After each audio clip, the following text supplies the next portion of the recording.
একাদশ শ্রেণীর প্রথম সেমিস্টারের সংস্কৃতের অন্তর্ভুক্ত একটি চ্যাপ্টার আমি পড়াবো, যেটির নাম বৈদিক সাহিত্য অর্থাৎ বেদ নিয়ে আলোচনা। আমি আজকে এই ভিডিওতে যা যা বলবো প্রত্যেকটা জিনিসই কিন্তু এমসিকিউ এর জন্য ভেরি ভেরি ইম্পর্ট্যান্ট। শুনবে আর পারলে খাতায় নোট করবে। চলো শুরু করা যাক। সমগ্র সংস্কৃত সাহিত্যকে আমরা দুভাগে ভাগ করি, বৈদিক সংস্কৃত সাহিত্য, লৌকিক সংস্কৃত সাহিত্য। এই বৈদিক সাহিত্য পৃথিবীর প্রথম উপলব্ধ সাহিত্য হিসেবে স্বীকৃত হয়েছে। এই সাহিত্যে প্রাচীন ভারতীয় সভ্যতা, সংস্কৃতি ইত্যাদির আমরা বিবরণ পাই।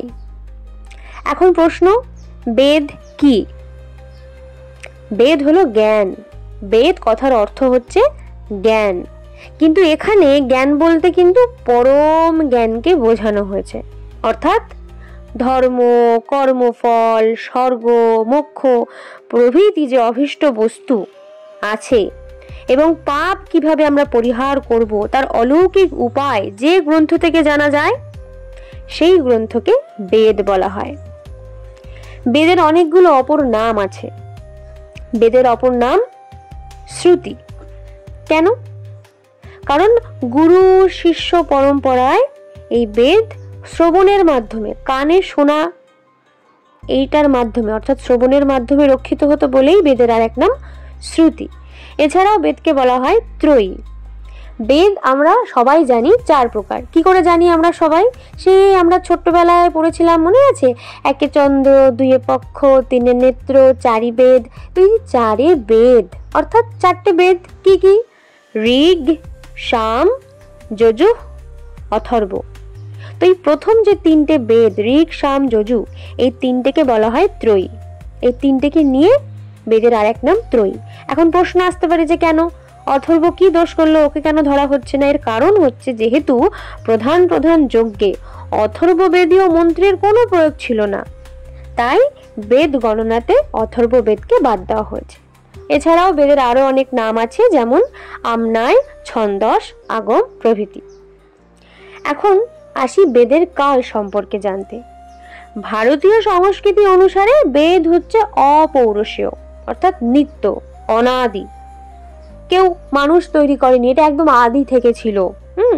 তো বেদ ঋষিদের দ্বারা হচ্ছে দৃষ্ট, গুরু শিষ্য পরম্পরায় সুদীর্ঘকাল ধরে চলে এসছে। তো ওই জন্য বেদের যে কাল সঠিকভাবে নির্ণয় করা অসম্ভব, এটা ভারতীয়রা মনে করে।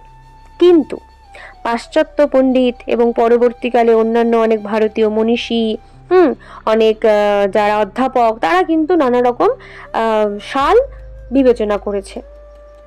কেউ বলেছে যে খ্রিস্টপূর্ব 800 থেকে 1000 বছর আগে, কেউ বলেছে খ্রিস্টপূর্ব 4000 6000 সালে, ইত্যাদি।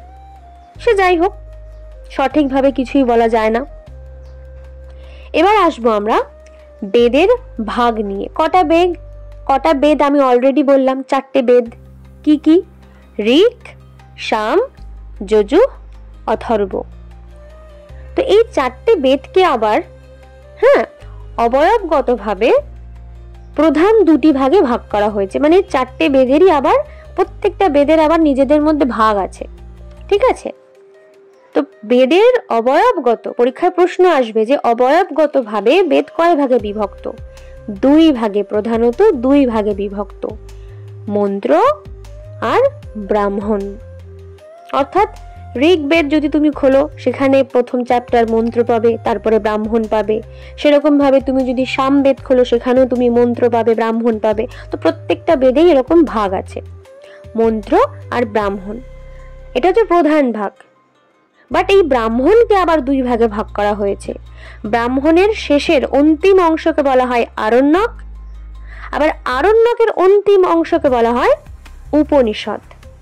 তাহলে এইভাবে আমরা বেদের কটা বিভাগ পেলাম? চারটে, মন্ত্র, ব্রাহ্মণ, আরণ্যক, উপনিষদ। এই মন্ত্র ভাগের আরেক নাম হলো সংহিতা। পরীক্ষায় কোশ্চেন আসবে, মন্ত্র ভাগের আরেক নাম কি? সংহিতা। এবার আমরা জানবো এই যে চারটে বিভাগ আমরা জানলাম, এই চারটে বিভাগ, বিষয়বস্তুটা কি? মন্ত্র, এই বিভাগের আলোচনা হচ্ছে, অর্থাৎ মন্ত্র আছে, দেবতাদের স্তুতি আছে, প্রার্থনা আছে। আর ব্রাহ্মণ অংশে কি আছে? যে কিভাবে যজ্ঞ করতে হবে, আচার অনুষ্ঠান ক্রিয়াকলাপ কি করে করতে হবে সেইগুলো। আর আরণ্যক অংশে কি আছে?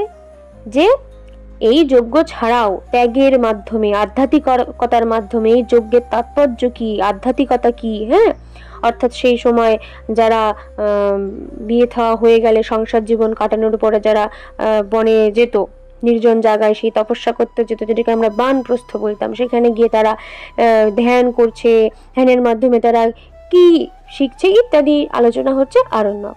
আর লাস্ট হচ্ছে উপনিষদ, এর বিষয়বস্তু কি? ব্রহ্ম জ্ঞান লাভ করা, কিভাবে ব্রহ্মকে অর্জন করব, মোক্ষকে অর্জন করব, ধ্যান, তারপরে কর্মফল, মুক্তি, আধ্যাত্মিক শিক্ষা, নৈতিকতা ইত্যাদি আমরা জানতে পারি।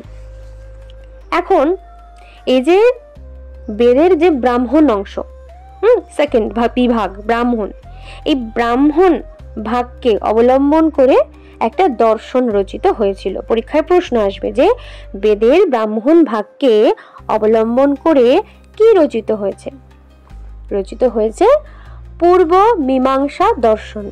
আরেকবার বলছি, পূর্ব মীমাংসা দর্শন, যেটি রচনা করেছেন মহর্ষি জৈমিনী। আর এই যে শেষ ভাগ উপনিষদ, এই উপনিষদকে অবলম্বন করে রচিত হয়েছে উত্তর মীমাংসা দর্শন। এই উত্তর মীমাংসা দর্শন রচনা করেছেন মহর্ষি কৃষ্ণদ্বৈপায়ন, এনার আরেক নাম বাদরায়ণ, এবং যাকে আমরা সবাই চিনি বেদব্যাস নামে। বেদব্যাস কে? যিনি মহাভারত লিখেছিলেন। তো এই বেদব্যাস, এনাকে নিয়ে একটা গল্প আছে, তোমাদের জানতে হবে, কারণ এখান থেকে প্রশ্ন আসবে। সেটা কি? যে বেদ প্রথমে অখণ্ড ছিল, মানে 4 ভাগে, অর্থাৎ ঋক, সাম, যজুঃ, অথর্ব এরকম 4 ভাগে বিভক্ত ছিল না, প্রথমে অখণ্ডই ছিল। কিন্তু সেই সুপ্রাচীন কাল থেকে একটা কিংবদন্তি, যেটাকে আমরা ইংলিশে বলি লেজেন্ড, একটা সেই গল্প চলে আসছে। সেটা কি? যে একজন ঋষি ছিল পরাশর মুনি, যার ঔরসে একটি মেয়ে সত্যবতী, তার গর্ভে আমাদের এই কৃষ্ণদ্বৈপায়ন ঋষি জন্মায়, এবং স্বয়ং পরমেশ্বর এই কৃষ্ণদ্বৈপায়ন রূপে অবতীর্ণ হয়, এবং অবতীর্ণ হয়ে তিনি এই বেদকে 4 ভাগে ভাগ করে। যেহেতু তিনি এই বেদকে ব্যাস করে, অর্থাৎ ভাগ করে, তাই কৃষ্ণদ্বৈপায়ন মহর্ষি কৃষ্ণদ্বৈপায়নই কি নামে খ্যাত? বেদব্যাস নামে খ্যাত। প্রশ্ন আসবে যে কে অখণ্ড বেদকে ভাগ করে? কি বলবে অ্যান্সার? বেদব্যাস। তো এই ছিল তোমাদের বেদের বেসিক একটা আইডিয়া। তোমাদের পাঠ্যে ঋগ্বেদ এবং ঋগ্বেদের যে 4টে বিভাগ, অর্থাৎ ঋগ্বেদের মন্ত্র, ব্রাহ্মণ, আরণ্যক, উপনিষদ, এছাড়া সামবেদের, সামের মন্ত্র, সামবেদের ব্রাহ্মণ, সামবেদের আরণ্যক, উপনিষদ, এইটুকুই আছে। এছাড়া 4টে বেদের মধ্যে শুধু 2টো বেদই আছে, বাকিগুলো তোমাদের পাঠ্যে নেই। তো পরবর্তী ভিডিওতে আমি ঋগ্বেদ আর সামবেদের একেবারে সম্পূর্ণ বিবরণ নিয়ে তোমাদেরকে আমি পড়িয়ে দেব। আপাতত যেটুকু পড়ালাম এটুকু আশা করি বুঝেছো, এবং এখান থেকে আমি যে টুকরো টুকরো ইনফরমেশন দিলাম প্রত্যেকটাই কিন্তু এমসিকিউতে পরীক্ষায় আসার জন্য ভেরি ভেরি ইম্পর্ট্যান্ট। আশা করি ভিডিওটা ভালো লেগেছে। ভালো লাগলে বন্ধুদের সাথে শেয়ার করো, তাদেরও ভীষণ হেল্প হবে। আর একটা লাইক করে কমেন্ট করে দিও যে নতুন তোমরা কি জানতে না, যেটা আজকে এই ভিডিও থেকে জানতে পারলে। আর যারা এখনো সাবস্ক্রাইব করোনি তারা প্লিজ সাবস্ক্রাইব করে দিও, কারণ তোমরা এরকম অনেক সুন্দর সুন্দর ভিডিও আরও পাবে। চলো দেখা হচ্ছে নেক্সট ভিডিওতে। টাটা।